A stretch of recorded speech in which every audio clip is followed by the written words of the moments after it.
We still have with us Reverend Father Tobe Nnamani. We're switching gears now. We're talking the elections. There have been several outcomes. People have spoken about these elections in different ways, in different fora.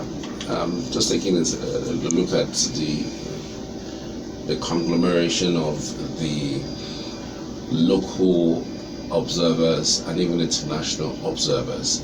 Even though these international observers and local observers have said that the election doesn't really, reach the expectation of the minimum of what an election should be like for Nigerians, we've seen countries like the UK, India, China, basically congratulating the president-elect, even when the standard of the election didn't reach what the global community could thumb on.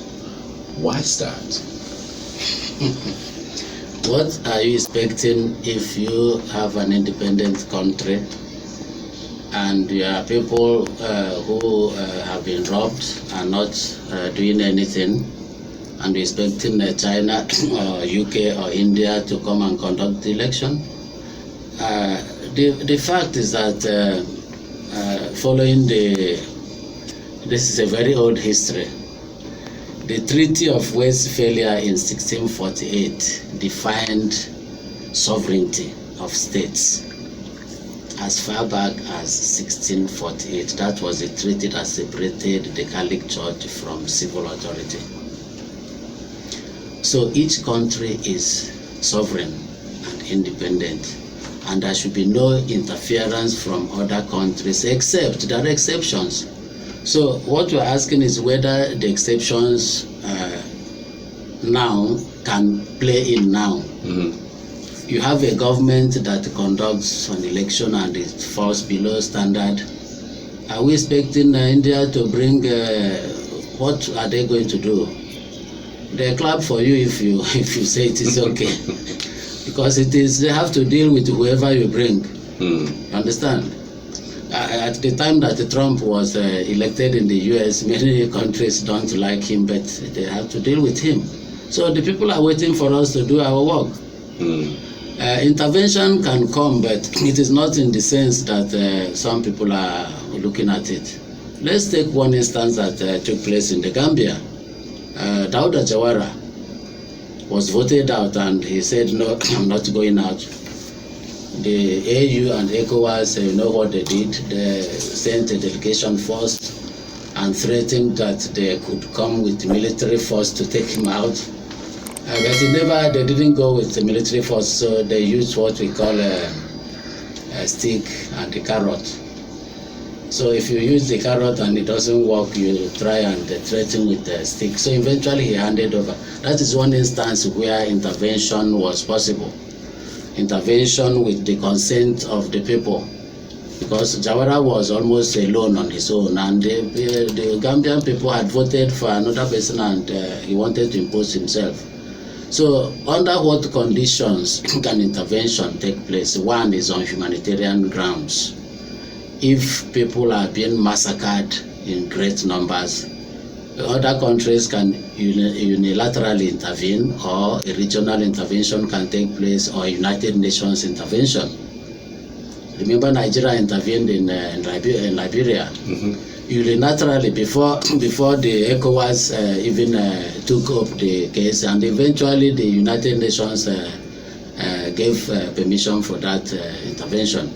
So there are strict rules on what can prompt intervention. So in this issue of election, I would think is one of the least. No country is going to intervene here to force us to do what the government does not want to do, and the people on ground don't want to do. So if you have massive protests, remember the young people are saying we are going to protest in another way, and I think it has already started. They say they are not sure whether a street protest is going to be the best, looking at the NSAS. So they are going to protest in another way, and I'm sure you have heard about the kind of protest that they want to do. if you look at the issues, I'm trying to pinpoint. If you say, for instance, the European Union is also part of those who are actually. But they have condemned they said that the election was flawed. Yes. Yeah, but if you are the owner says, okay, it is flawed, but you are going ahead with it, they cannot say we are not going to discuss with the president that you are going to bring out. It is for that country to. We are waiting for the Supreme Court. Don't forget that somebody has gotten a certificate of return. It's still not a guarantee that you will be sworn in. This certificate, yes, this certificate can be withdrawn if the court. It happened in Kenya. You remember that the election was annulled after a winner was even declared. Election was annulled and they started a fresh one. While looking at the justices, we are looking at many of them, 7 or 8 of them, and many of them are retiring this year or next year. Yeah, so we are watching them to see what they will do. The only thing is that sometimes people don't make a distinction between the justice in the court and justice, because the court will require evidence to make judgment. It is a different, the ethical justice is a bit different from the judgment of the court, if you understand what I mean. Right. Let me give you a typical example. There was this case that, let me not mention the place. Someone came for Thanksgiving in the church. He won a case in the court. His partner was killed in a business venture, and the business had brought in a lot of money, and suddenly one partner died, and the case went to court. The man was acquitted in the court. So when he came for Thanksgiving, after the Thanksgiving mass, he came and called me out somewhere and said, I'm sorry, I did it. Wow. But the court has said I didn't do it. He said it in church? No, this is private something. Okay. No, private something. So he did it, but it was nobody was able to prove it in court. So I'm just trying to say that when you go to court, you are looking for evidence. The judgment is based on evidence.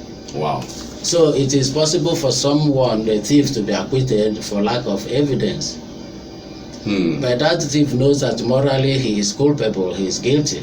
But the court has said he is not guilty, because the court will say, well, we don't have enough evidence to convict him.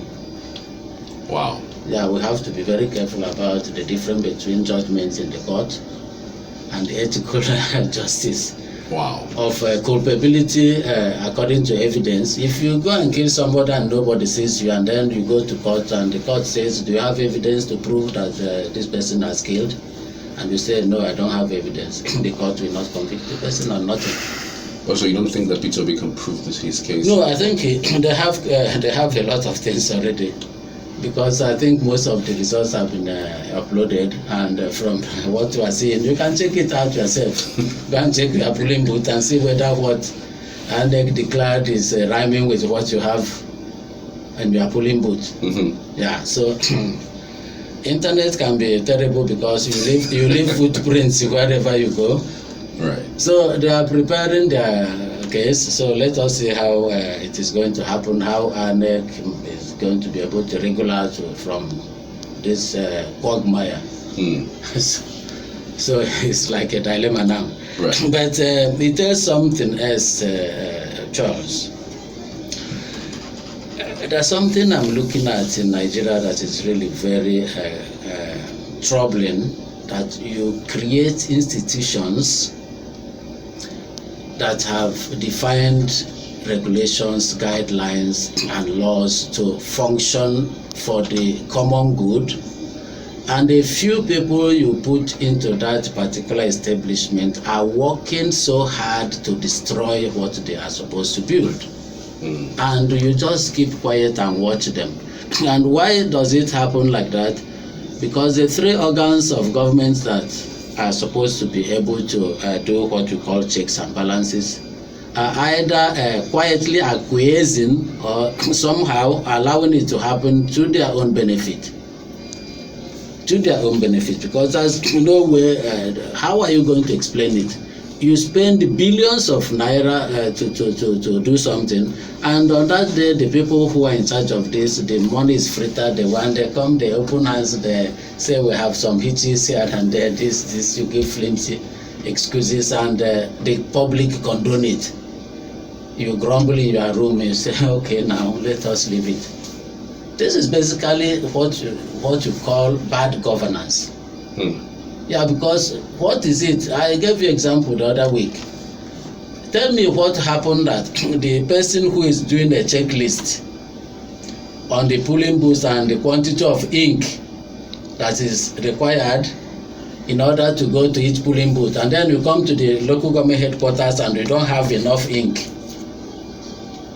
It is not because money was not provided for the ink. It might be because the people who are in charge are figuring out, since we are going to write results by hand, so there's no need to vote. So we give them half a bottle of ink, whether it's enough or not.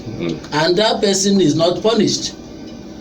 Because INEC is not, nobody is prosecuting them. Maybe people like Serap will go to court. Who is that INEC officer that is supposed to provide ink for this particular local government? The person has gone scot-free, nothing has happened to him. People grumble and then it goes out like that. Is that how you build a country? No. Okay, if there's a unanimous agreement around the conduct of the elections not being legitimate, more like it didn't flow through the process that it shouldn't those governments of the other countries who have congratulated them withhold their congratulations, given that that's the elections that threw up somebody, doesn't necessarily follow the process that it should follow? Shouldn't that be one of the ways that you could stop some of these things, especially in third world countries like ours? Yes, the countries are free not to recognize the person immediately, but also don't forget that the countries are looking for their own interests. They are looking for their economic interest. So if whoever you put on top, they will deal with the person as long as they get their interest, except when it is something that is very obvious and glaring. You understand? So that is when the country may say on ethical grounds, which is hardly the case, the politics, international politics is not ethical. I hope you know that. It's not at all. It's not. Occasionally they may bring it out to talk about ethics, but I research specifically on between ethics and politics. That is my doctoral research. What the gap between ethics and politics. And many people were asking me, there's no connection between ethics and politics. So politics is amoral. So you don't talk about, but I insist you cannot have politics without ethics. Otherwise it is defeated completely if it is for the common good. But politics is not always for the common good. And that is why we have issues here in Nigeria, is that you have 3% elite and 97% of the other people are excluded, they have nothing. So you cannot call it good politics.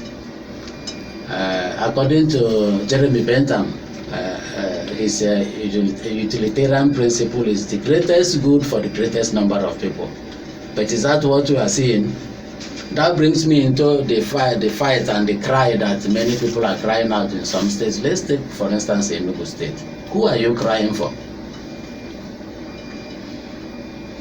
Who are you crying for? Are you on the side of the masses or on the side of the elite and politicians? Who are you? Whoever wins, let's face the fact, whoever wins, which side are you? Do you get my point?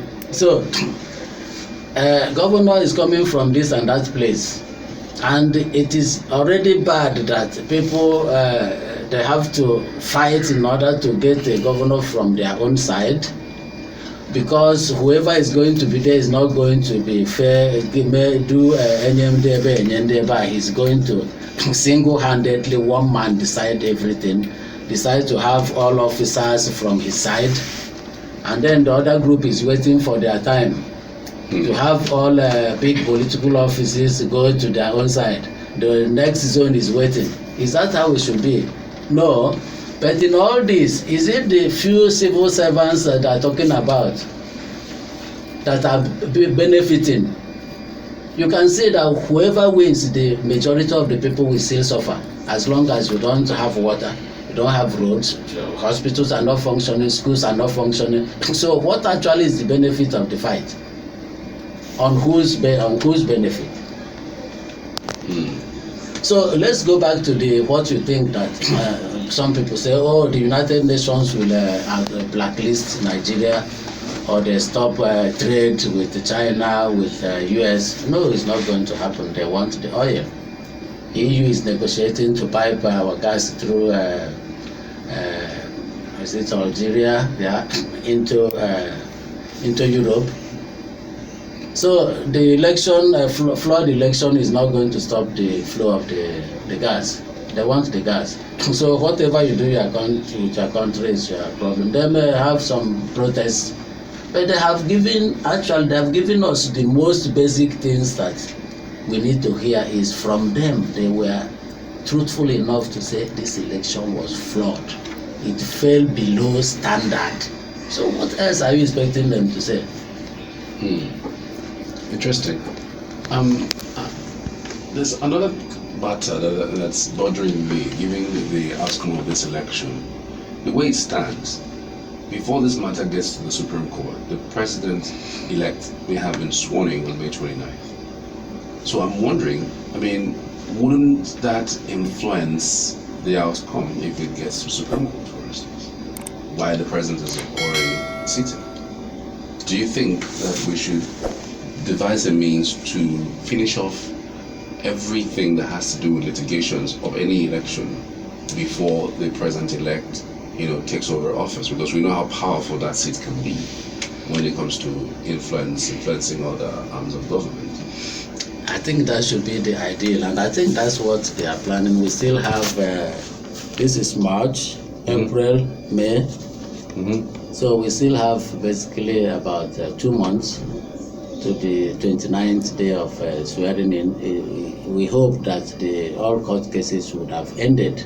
And if it doesn't, because if it doesn't, the normal thing is that whoever has been given a certificate will take over. But of course, you can have influence, but that influence should not come. I gave you an example where an election was overturned. Even if the person has taken power, do you have 3 organs of government that are independent that check each other? So what you are afraid of now is, will the judiciary be able to muster the courage to say this election is not good? Yeah, it hasn't happened before in Nigeria, so you wonder. Go back. Yeah, no, it has not happened before does not mean that it will not happen. It depends on the load of evidence that is on the table. So if it is overwhelmingly, because you see that the Beavers has introduced, if the result in the Beavers is different from what INEC has pronounced, then it is their own newspaper come and tell us why they got their figures. Yeah, everyone is watching. Let's not presume that the judiciary will be influenced not to do their work. Of course, many Nigerians don't have confidence in the judiciary, and in order, actually, you have a system where the other 2 branches are not working as they're supposed to. If you look at American politics in the assembly, in the parliament, in their Congress, where 2 Democrats were holding a bill, they say, I'm not signing in because it's not good for my constituency, and where they were begging them. 2 people. So if you have a situation where what we have here is that you have rubber stamp National Assembly, you have a rubber stamp state assemblies. So basically you can say the legislature is not working. How will the judiciary work? and they say the executive appoints the judiciary and funds them. Remember, there was a case that the money of the judiciary should be budgeted and given to them from the beginning for the 4 years, Yes. or for the 1 year, so that they don't go to beg. I don't know how many states that have done that. What are the people doing is what we ask. We don't have enough political education. The ordinary person on the street is not interested in what is happening, except now that it is squeezing everybody. They exclude you from, and some people refuse to participate. And people are wanting to be paid in order to go and do campaign. I still remember when people were contributing money for Okorocha in Imo State, when he was vying under, was it Abga or what? The first election he won. Yeah. People went ahead to donate money for him instead of asking him to bring money. You see the difference. So if I'm vying for an office now, I'm campaigning, and people are, every square I go to, they want me to bring food, cook rice, bring things, beer, and give them my transport money. So, and it's transactional and it's business. Where when I get the position, I will try to replace the money. I'm talking of when people own the process and identify and spend their resources to put this person in power and to guide that person and follow that person up. It is the follow-up that we are not doing. All this noise we are saying, we have a lot of work to do. The work is just beginning. We can decide that whoever wins in the Enugu state, we will follow the person up and refuse to allow him the space that you have allowed other people before. How far it is going to go is open to speculation. Right. Given all the myriad of reports that we received about the outcome of the presidential elections, do you think the people will be poised to come out for the gubernatorial and still giving that the same INEC that conducted the presidential election without any changes, no heads rolling? It's the same INEC that is going to conduct the same elections that people would legitimately look up to and say, you know what, maybe this election is good. And I don't know whether you understand what I'm trying to say. Yes, I do. There are two sides to it, and if the people understand that what INEC is trying to do is to say to them, it's like we are now wisening up. We are going to finish you up. We postpone the election. We rig it, so you go and shut up and sit down. Another way to respond is not to follow this, what I call self-defeatist attitude. You throw your hands over your head and say there's nothing that can be done. That's something I saw, the momentum I saw, I think is going to continue. Let the people come out and deal more deadly blow on the old establishments and finish them off. You understand? So this is where I am. Don't go back, because if you go back, you would have been thoroughly defeated. You understand? It's like you are playing a football match and you are 1 goal down. You have two alternatives, either to mobilize the energy for the team and fight the way that those big clubs used to do. They fight, and even if it's 1 minute to the end, they fight until they score and they equalize. So this is what we are supposed to do, is to not to give INEC the inch and just to follow them bomba. People should come out even more. I'm surprised that out of 87 million that collected PVC, only 25 million people voted. But in spite of that, more people came out more than ever before. So if you go back into your room and say you have been enslaved now, you will not. Liberation is coming, but it's coming gradually. It's not something that will blow up in one day. I think people have realized the power that they have, and that power is very overwhelming once you realize it. So we cannot go back. We can't go back. The only thing is that you have to be careful and look very well, because the bandwagon effect, Tobe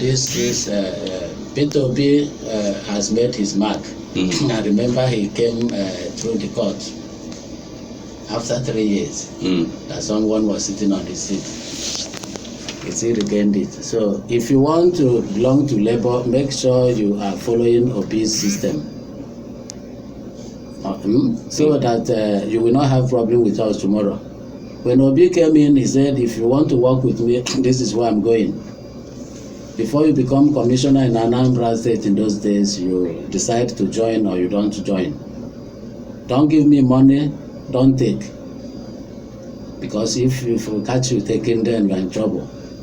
So those who people can change. I'm not among those. After in the Catholic Church, we believe that people can change. The original sin has damaged our will to decide, but the coming of Jesus has given us regeneration. So we are redeemed. So we have the capacity to change. All the people that are, why is it that our people, when they go to London, they fall into line and perform well? They're in the US, they perform well. They go to places where things are moving well and they join, they can't change the system. The problem here is that those in the system don't want it to work, and we allow them. All right.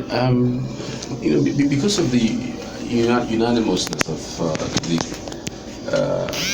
description of how the elections were, it is difficult to try to pick statistics from what has been thrown up. For instance, this is the lowest turnout, even though that we saw a high number of turnout across the country. The election results show, the 2023 elections show that there are a low amount of persons who actually came out to vote. Whereas what we saw was that there are a tremendous amount of people who came out to vote, and it didn't reflect. So, you would wonder. Because of voter suppression. There were so many people who want to vote, but INEC did not allow them. Some didn't even get their PVCs. And we don't know whether the big number of those who didn't get were among those who would have voted. So a number of factors. But first-time voters were much more than ever before. Right. So that is the momentum that we have to continue. I would have loved a situation where 85% of registered voters would have voted. So that the person being voted has legitimacy. Out of the 200 million people, 87 million collected PVC, 25 million voted. It is too low. Absolutely too low. It doesn't reflect. So it is actually the president is elected by a tiny minority of the people. Right. But what we're asking is, if the institution is making it impossible for people to vote, for instance, why can't I vote with my phone? I do transfer from my phone and no other person is going into my account. Even if they hack it, we'll find out. But if it is the bank that is taking my money, do you understand? Right, I get you. I had a cousin who worked in the bank. The first thing he said to me was, the bank is an embodiment of honesty. That even if you pay more money into the bank, they will give it back to you. The bank will never take 1 naira from you. I don't know whether it is still like that. But if it is the institution that is supposed to be keeping your money that is taking it, you would have to fight very well to ask who is going in there. So we don't know. We are in a very serious situation, Charles, because the people who are in the institutions are not allowing the institution to work. And we don't seem to have any good way of removing them. For instance, what INEC is doing now, that you require an audit. Set up a commission to probe INEC. Ask why you don't have ink in the place where. But this thing after now, we just forget it and we go back. This is not how a country is run. If you are running a business and you put a manager that doesn't know what to do, or that is deliberately sabotaging the business will collapse, and that's why the country is collapsing. Because those who are running it don't forget our primary premise. I hope you still remember it. It's taking me a long time to convince people, but I'm sure some people are getting to know. Leaders don't get it wrong by mistake. It is deliberate. And history has shown everywhere in the world that if you run a country in this way, there's no way you are going to get up. And we see in Western Europe where a particular pattern was used. Mexico is different from America. It is not because the people in Mexico are ignorant. It is because of the way that the government is run. So as long as people still believe that, oh, the person who is in charge doesn't know what to do, in a very sorry. I mentioned to you here that Dr. Michael Okora, who was the premier of the Eastern region, went to America and got consultants that came to Enugu here to consult on economic matters, and the East was moving with a very big speed.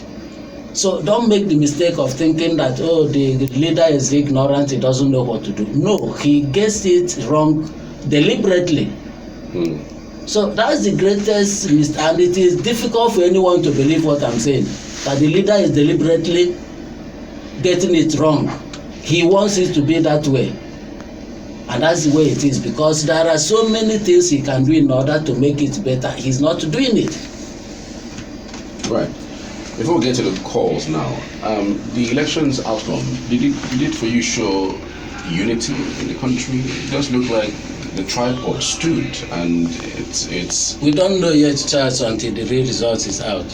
There's something that the constellation has changed. Yeah, because Labour Party made inroads in some places where traditionally they may not have. Right. Yeah, but I know that the tribe and religion, but the way they're trying to play it now, I think people are resisting it. That's why it's difficult to even use statistics from the elections, given that it doesn't really reflect everything until the real result from the papers is out. I don't know if you have seen any. I have seen some, but I'm not going to say anything. Is still in court. Yeah, Beavers is open. IRA is open. You can go into and get it. So exactly. So if you do that, you can see that Labour Party made inroad in some areas that ordinarily, if it was by tribe and religion, they wouldn't have gotten anything. So for me, that is a great change. We are moving to that place where we're looking at individuals.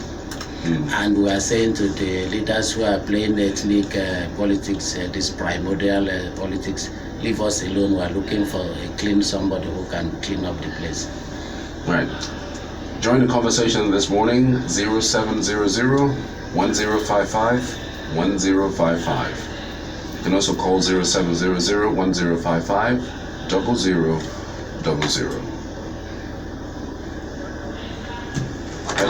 Hello, good morning. Winky from Boeing, go ahead.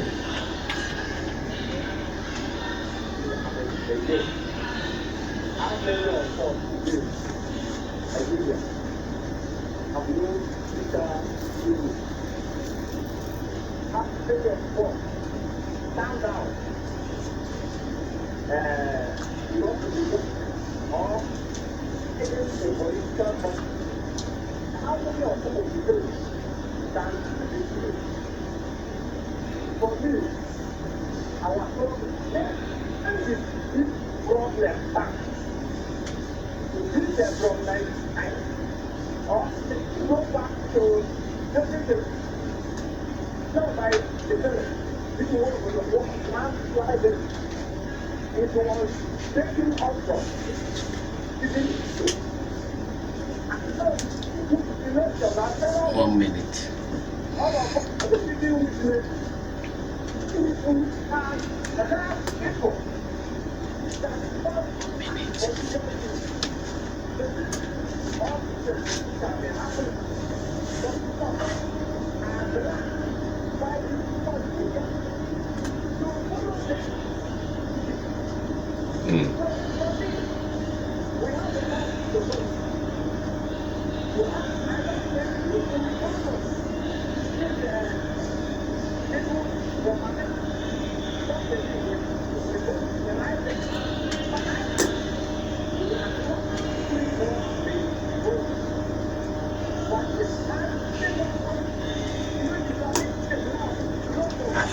All right.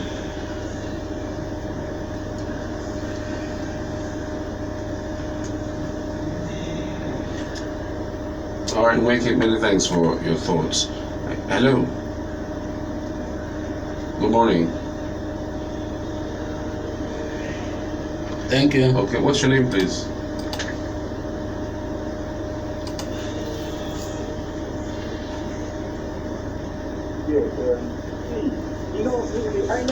guidelines, you also see that from most before the vote card nullified, the quality invalid vote. That's because of the INEC regulations or the INEC guidelines. Things that your things are across the national context. Now, in that INEC guideline, there is a provision for transmission of results to deliver, and it was not used. So I think that they can cancel the vote because of the guideline. They cross the line. If you see the land guideline, they are supposed to transmit because historically I was not doing. They should have been on that ground, cancel the results that are announced. Now, having said that, you see, our guests also the president to hold people accountable. Now, the government has dragged the federal government to court, and the Supreme Court has given judgment. Yes, up tonight, I think there was nothing has been done about it.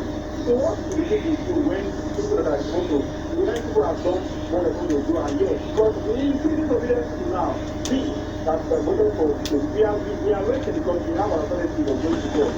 But if the court takes to do the right thing, then anything we see, we should just take it like that. Thank you. Okay. And thank you very much. Don't take the laws into your hands. So there are always legitimate means to seek redress, and you can try them as many as possible. The problem with violence, which sometimes is inevitable, is that you cannot estimate what will happen.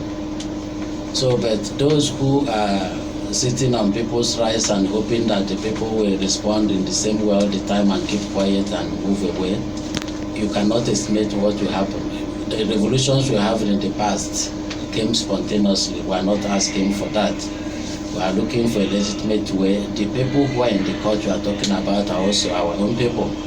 And if they deliberately refuse to do what is right, then they lose actually the right they have to function there, because they were put there to function at a certain extent, not for themselves.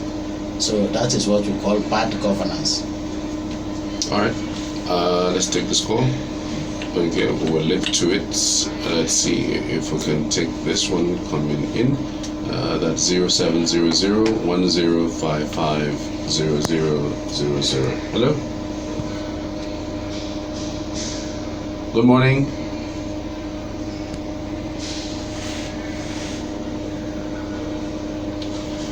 You're welcome, go ahead.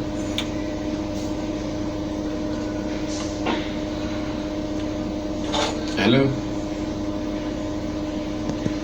We can't hear you. You'd have to try and call us back. My friend from Bukwese. It's 10:53. We just have few time for phone calls. Next week, I'm sure we're going to still project the gubernatorial elections. By this time, we'll be counting 2 days to that elections. Because the gubernatorial elections have been shifted, we'll probably be shifting a few things, especially as it concerns who the cap fits for this particular election. I think it's one that the Reverend will touch on a little bit. What should Enugu residents be looking out for when it concerns the Enugu State Guber elections? I mean, this one is closest to us than the one for the presidency. What we have gotten so far, and how governance is looked at, especially in Enugu State. What type of leaders should an Enugu resident, for instance, be looking out for? I think the issue is what kind of followership do we also want? Because what we have had for the past 24 years is a situation where people don't seem to understand what governance is. And that is coming from this divide and rule. And remember the chicken analogy of Joseph Stalin. So when the people are so poor and you deny them of amenities, they come on their knees and then they follow you. So to call what we have been seeing, to call it governance is very difficult, because we have the standards, the principles of good governance, and in which area can you even score 50%? Which area? So I think we have reached a stage where we have to go and look back. I go back to the point I made before, Charles. All the cry about from this side, from the other side, who is benefiting? The elite and the political class. The permanent secretaries that are using their beak to siphon the money. Are you talking about the old people, women in the village who are using bamboo to cross a river? Is that what you are talking about? What is it that is going to change in their lives? That's where I'm interested. I'm on the side of the masses. I'm not on the side of the elite and the politicians at all. Yeah, I'm not. I'm asking in the next 4 years, that's why I'm going to come here to be talking, what changes are we going to see? But where I think is going to make any difference is when this new person who is going to come in, no matter where he comes from, we say, okay, we have seen the manifesto, or whether you have manifesto or not, water does not need to be in the manifesto. If we don't see water in the next 1 year, well, you are in trouble with us. You are out. If we don't see this in the next, but you know what will happen is that immediately the person enters, he looks into every community and picks out people who have influence and settle them. And if when you want to talk, they say, don't say, they will take you out, they will do this and do that, and then they subdue the people. So this is what I'm telling you, that we have been enslaved. We are slaves in our own. What is happening is worse than what the warrant chiefs did. Yeah, we don't have freedom. We are enslaved. And these people are bent on dividing us and crying and shouting. I say, who are you shouting for? Who are you crying for? I'm on the side of the masses. If the masses are not getting what they are supposed to get, no matter the zone where the person comes from, it is the same thing. The beneficiary are still the same people. Yeah, right. Yeah. If I cannot get admission at UNN when I score high mark, and those who belong to the party take my position because they have a letter. So this is where the whole matter is. So who is coming in Enugu? Who is? I said the entire southeast has been shortchanged. Tell me any state apart from what Tobe did in Anambra State. Tell me any other state in East that you can compare to what Dr. Michael Okpara was trying to do. So you have a kind of a group or gangsters or gangs that are holding the people on the ground and not even giving space. And unfortunately, people are dancing and clapping for them. Tell me, just give me one example of any state apart from even what Tobe did in Anambra State almost came to be reversed. We have to be careful. So we'll talk expansively on that particular topic next week. Because it's going to be 2 days to that elections, and that's due for Saturday.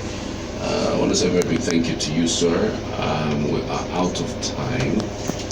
Apparently, we need you to also drop your number so that if there are any inquiries regarding the first topic we treated, which is the empowerment program for those who want to be caregivers and who are seeking to work abroad or even use that opportunity to work across Nigeria, would actually have that number. And of course, the training is for next week, Monday through Friday. So if you're interested, you could call further and make that inquiry. Yeah, thank you. We are sorry that we have to shift this date, but only with 1 day, and there's nothing we can do now. So my number is 08036378803. Once again, 08036378803. Thank you very much. Chat me up and then I will send you the information you are looking for. Registration is still on. We still have a few persons that they need to fill up the number that you want. Thank you very much, Charles, and thank you, listeners. All right, this has been a production of the People's Creative Empowerment International in collaboration with NGF. Many thanks for being part of the program. It returns next week, Thursday, same station, same time, 10 to 11. Once a very big thank you to the Reverend Tobe Nnamani. We truly, really appreciate you for your time, your teaching, and your donations. Thank you. All right, take care of yourself. Have a great day. DTE starts.